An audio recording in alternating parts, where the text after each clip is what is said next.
Welcome to the Eclectic Thrifter and Crafter, where we thrift and craft with purpose. Once again, it's Small Talk Sunday. Let's see what mischief I've got myself into this week. It all started with an abandoned box of doll furniture, and very soon you're going to see the finished piece, and hopefully it looks something like this. Well, good morning.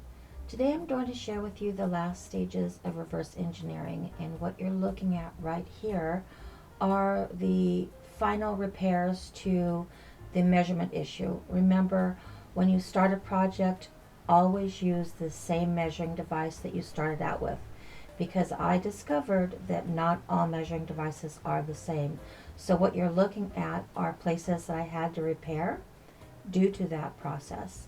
And some things were off by as much as a ½ inch at one end to a ¼ inch at the other, because I kept grabbing different things. My husband's got 3 or 4 different measuring devices on the desk, so I bought my own and marked it, and that's the one that I use from beginning to end from now on. So there was a whole day of measurement repairs, adding the little ends to it, sanding, putting little flooring additions on it. All the trim work came in one day, and the stain happened in one day. So I did it in a very orderly fashion.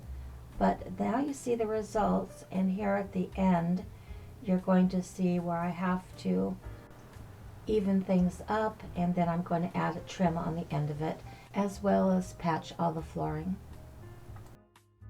In the process of repairing the horizontal measurements, I made the decision to break everything down into modules. This will make it easy to ship if it goes on display or when I do sell the dollhouse. What I'm pointing at are the fixed walls, and that was before the floors were put in. Those are the only parts that are going to remain in much larger solid pieces, but they still will be shippable. Each corner of the dollhouse will have a fixed wall, and what you're looking at is how the fixed walls are anchored to the foundation of the dollhouse. The little brass fitting is embedded in the foundation of each corner. I've used carriage bolts for the extensions that will be secured on the other side with wing nuts. Now over at the workbench, I'm going to show you how I'm going to attach all of the modules together. I'm going to be using dowels. I'm going to make my own dowels. They're going to be nice and thick and sturdy because the potential of the piece being transported. So I will be making these just about 2½ inches long, and I'm going to be making a guide that will make sure that all of the dowel sections will be measured exactly the same. So that's what we're going to do right now.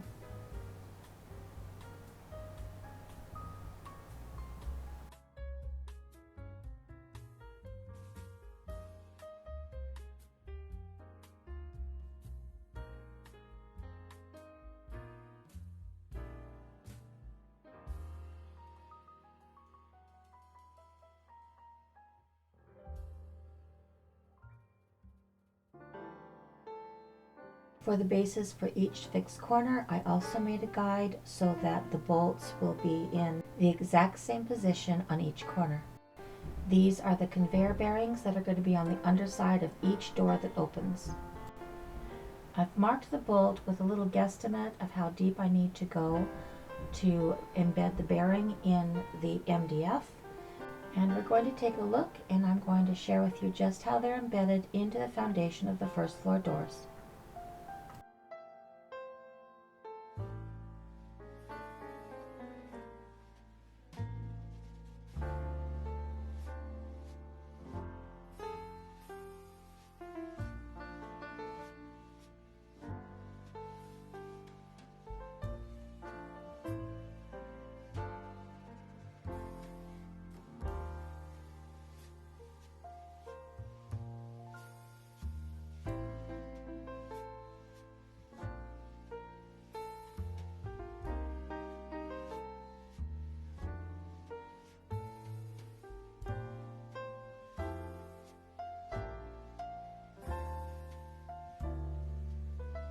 There we are, a very simple solution.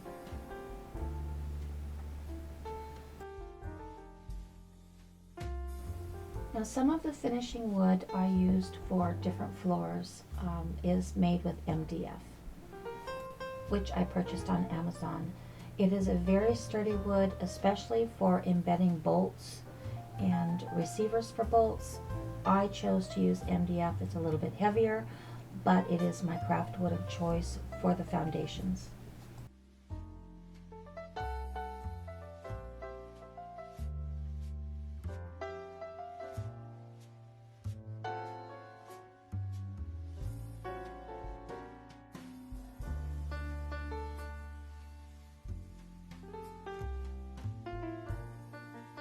The MDF on the foundations will keep the bolts very sturdy, and it will be the finishing for the tops and the bottoms of each floor.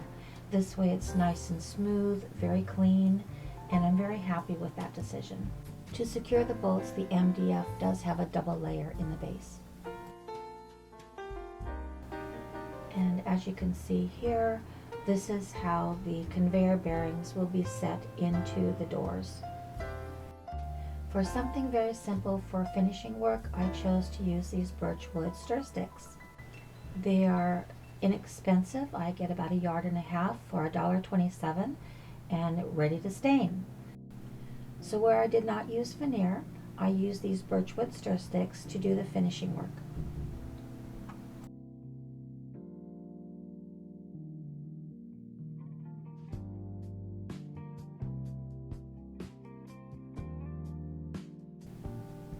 This package was missing one, so they gave it to me for 64 cents.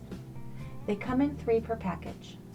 Well, I've caught you up on all the executive decisions I've made and some of the materials that I've used. Next week I'll share with you the application of the paper mache roofing and the creation of the facade on the outside, as well as some of the assembly. Thank you so much for joining me today. Please like and subscribe, share my thrifting and crafting channel with your thrifting and crafting friends, and help me to reach 1,000 subscribers. I welcome your thoughts and ideas in the comments below. Check us out on Instagram and tap that notification button for upcoming announcements of thrifts and crafts. But most of all, have a lovely, lovely day.